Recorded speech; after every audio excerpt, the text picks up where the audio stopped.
dear students, in this video we are going to do chapter 6, The Monkey and the Crocodile of class 6 from the book A Pact with the Sun.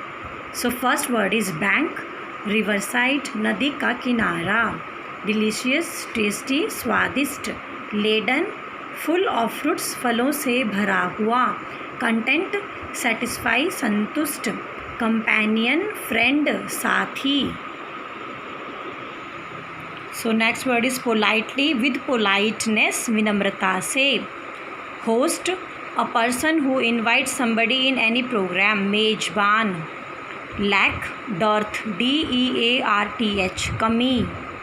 बेटा जब किसी चीज़ की कमी होती है तो हम लैक वर्ड यूज़ करते हैं, डर्थ वर्ड यूज़ करते हैं. रैदर, क्वाइट, बहुत. यहाँ पे बहुत का मतलब संख्या से नहीं है, बहुत यहाँ पे डिग्री है. जैसे ही इज़ क्वाइट अपसेट, वो बहुत परेशान है, उस तरीके से बेटा.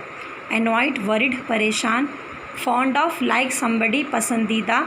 जैसे यहाँ पे क्रोकोडाइल फॉन्ड ऑफ था मंकी का. सार्काज्म, क्रिटिसिज्म, CRITICISM, क्रिटिसिज्म, आलोचना. डिक्लेयर्ड, अनाउंस्ड, घोषणा की. फ्यूरियस, एंग्री, गुस्से में.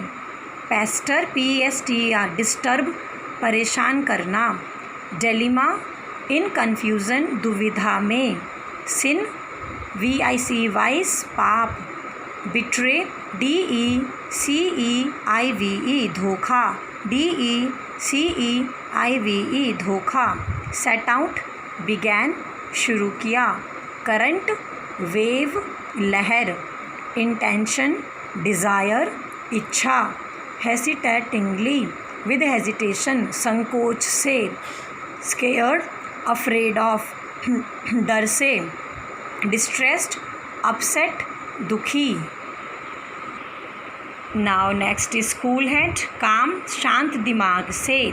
इनोसेंटली, गिल्टलेस, भोलेपन से. हीव्ड, ब्रीथ, सांस ली.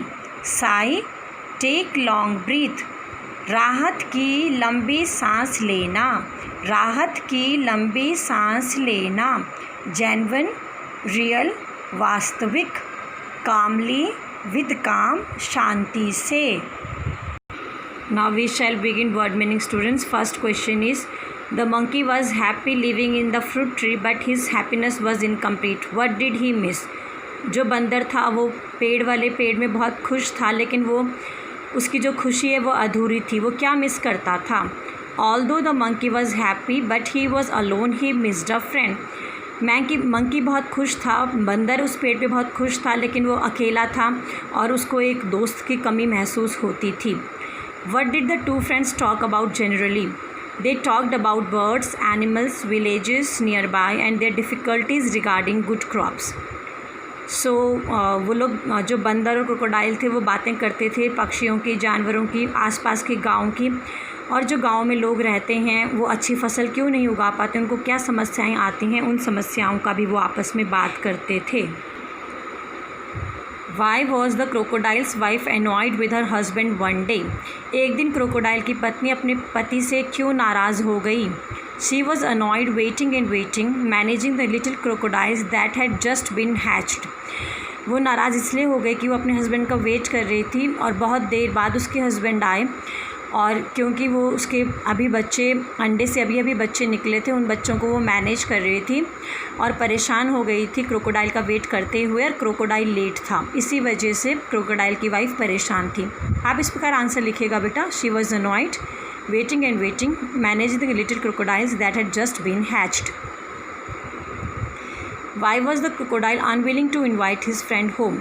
Crocodile अपने दोस्त बंदर को अपने घर क्यों नहीं बुलाना चाहता. He did not want his friend to be eaten by his wife. वो नहीं चाहता कि उसके दोस्त को उसकी पत्नी खाए, तो वो नहीं चाहता कि उसकी पत्नी उसके दोस्त को खाए, इसीलिए वो उसको अपने घर बुलाना नहीं चाहता था. What did the crocodile tell monkey in midstream? जब वो नदी के बीच में चले गए तो फिर क्रोकोडाइल ने मंकी को क्या बताया. He told that his wife wanted to eat the monkey's heart. Crocodile ने उसको बीच नदी में बताया कि उसकी बीवी मंकी का हार्ट खाना चाहती है. How did the monkey save himself, monkey ने अपने आप को कैसे बचाया। He used his wit and told the crocodile that his heart was on the tree. So they went back and then the monkey climbed back and saved his life. बंदर ने अपनी समझ का प्रयोग किया और उसने क्रोकोडाइल को कहा कि जो उसका दिल है वो पेड़ पर है। वो दोनों वापस चले गए और जल्दी से बंदर उछला और पेड़ में चला गया और इस तरह उसने अपनी ज़िंदगी बचाई। लास्ट क्वेश्चन है students, what does the last sentence suggest? What would the crocodile tell his wife? जो हमारे स्टोरी का लास्ट सेंटेंस है उसका क्या मतलब है और वो अपनी बीवी को क्या बताएगा? हम इसका आंसर दो प्रकार से लिख सकते हैं students. He would tell his wife that because of her his friend monkey had left him. वो जाएगा और अपनी बीवी को कहेगा कि तुम्हारी वजह से मेरा दोस्त मुझे अब छोड़ चुका है। आप ऐसे भी लिख सकते हैं और आप इस तरीके से लिख सकते हैं, he would say that his best friend monkey had left him. और वो ऐसा कहेगा कि उसके बेस्ट फ्रेंड मंकी ने अब उसको छोड़ दिया है और ये सब उसकी बीवी क्रोकोडाइल की बीवी की वजह से हुआ है। सो आई होप स्टूडेंट्स आपको ये वर्ड मीनिंग क्वेश्चन आंसर्स अच्छे लगे होंगे, ईजी लगे होंगे। बेटा अच्छे ढंग से लिखिए, याद कीजिए। Best of luck, bye bye, take care.